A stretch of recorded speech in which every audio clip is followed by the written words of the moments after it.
Well, hello, I am Matt Williamson, and we are at that middle of the week point where we talk a little bit about what we've seen, and I'm going to introduce you to the Houston Texans too in the second half of this. But I thought a good jumping off point was Pro Football Focus put out their weekly offensive line rankings, and the Steelers fell from 26 to 28, neither of which is great.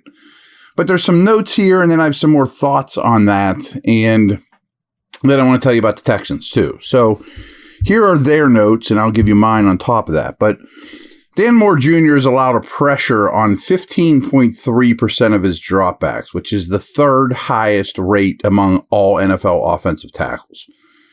Not good. He's also let up 18 total pressures, tied for most amongst tackles. His matchups have been brutal. I get that, but he's been brutal too. And that adds up to me. The Steelers' offensive line has been consistently below average so far this season.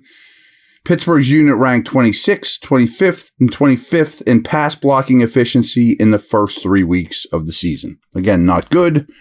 2 of those were brutal tests, and you throw in Max Crosby, but still not good enough. Best player is Isaac, The former Philadelphia Eagle played his best game since he joined the Steelers.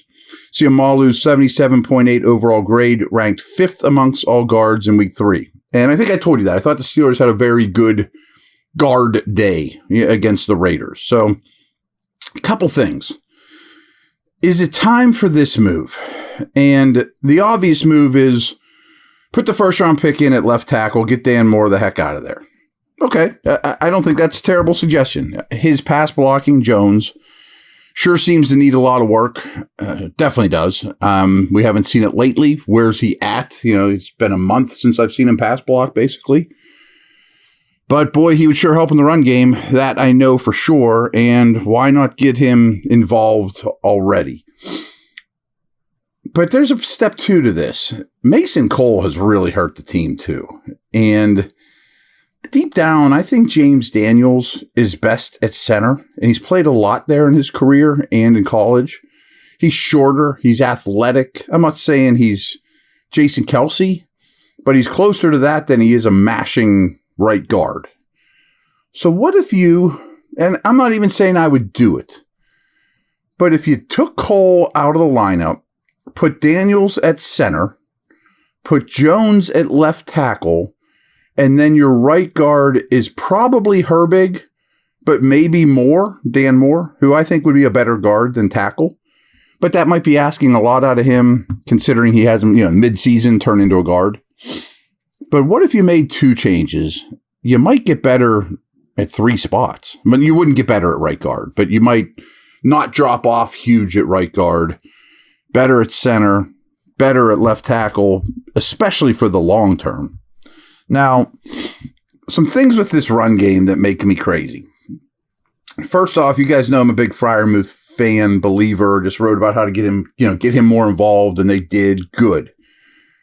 But what they're at, he's a very below average to average tight end blocker. I mean, there aren't many good blocking tight ends in the league anymore, especially guys that catch passes and actually help in the passing game. I mean, it's really a dying breed.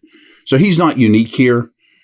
But they keep asking him to block real dudes, like 4-3 DNs and TJ Watt, Alex Highsmith types. Like, the scheme is making me crazy with Freiermuth. Like, you're just asking him to do things he can't do.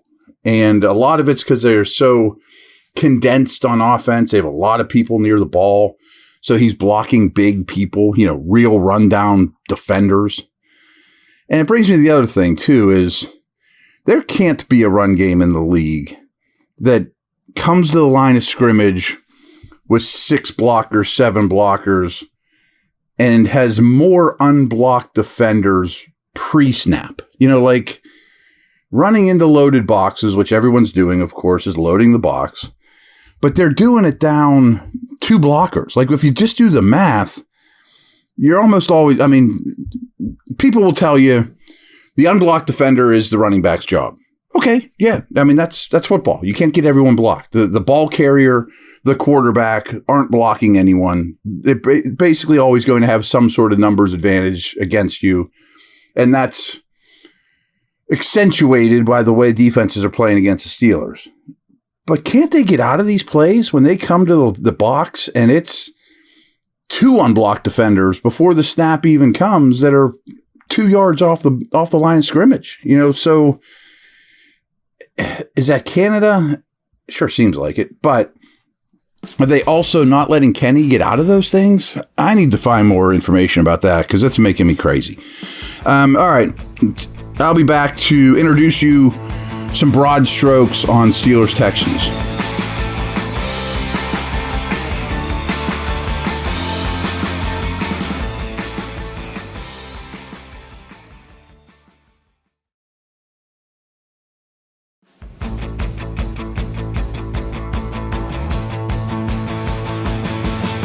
All right, I'm back. As you probably know, last week in Jacksonville, Texans got their first win for their rookie quarterback in his career, first win for their rookie head coach, DeMeco Ryans. But how about this? First-year head coaches were 1-9 coming into week 3. But last week, they went 3-2, including Ryans' win. And all 3 victories were over playoff teams from last season. First-time head coaches DeMeco Ryans, Shane Steichen, and Jonathan Gannon are now 4-5 combined, while second-time head coaches Sean Payton in Denver, Frank Reich with Carolina are a combined 0-6. So the real Rooks have done pretty well. Last week, Houston won the EPA battle on all 3 phases: offense, defense, special teams. In the 341 games this franchise has played, Houston has only pulled that off 19 times. It's pretty sad. Yeah, I mean, come on. You got to win some. I mean, winning the EPA battle in all 3 phases is uncommon, but it's not insane. In terms of EPA per play, CJ Stroud's .47 and Kenny Pickett's .35 were 6th and 7th best, respectively, amongst all quarterbacks in week 3, just behind Brock Purdy and just ahead of Josh Allen. Both guys played well.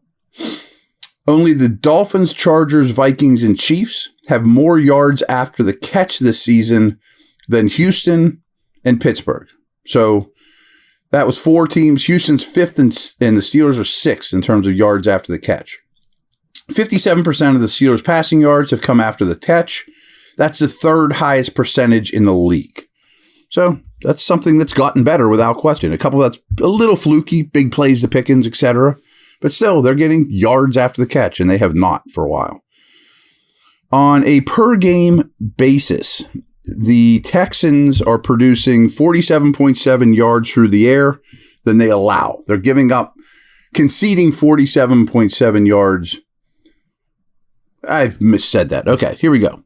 The Texans are producing 47.7 more yards than they're giving up. But in the same respect, they're getting outrushed by 47.3 yards from their opponents. Only 3 defenses have a higher average depth of target against them than Pittsburgh's defense. Meanwhile, Houston's defense has the 2nd lowest average depth of target in the league. So people are throwing deep against the Steelers. They're throwing shallow against the Texans in a big way. Through 3 games, the Steelers have been outscored by 14 points. Houston's been outscored by 7. Houston runs the 7th most plays per game, 69. The Steelers run 58 plays per game, which is 27th most. However, Pittsburgh's opponents are running 71 plays per game, and the Texans' opponents are running 61.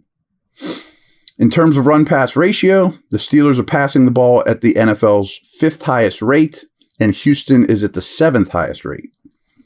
79% of Pittsburgh's rushing yards have come after first contact, which is exactly what I was talking about to start the show. For Houston's offense, that number's at 76. That's the highest and 3rd highest percentage in the league of rushing yards coming after first contact. Only the Bills' defense is giving up a higher percentage of their run yardage after first contact than the Steelers, though. A couple of those were the huge big runs, of course. But that was better against the Raiders. Houston is recording a sack on just 3.6% of opposing dropbacks. Only 3 defenses are worse. Pittsburgh is recording a sack on 9.8 of opposing dropbacks. Only the Bills and Cowboys are better. So there you have it. I will be back tomorrow. Everyone have a swell day. Over and out.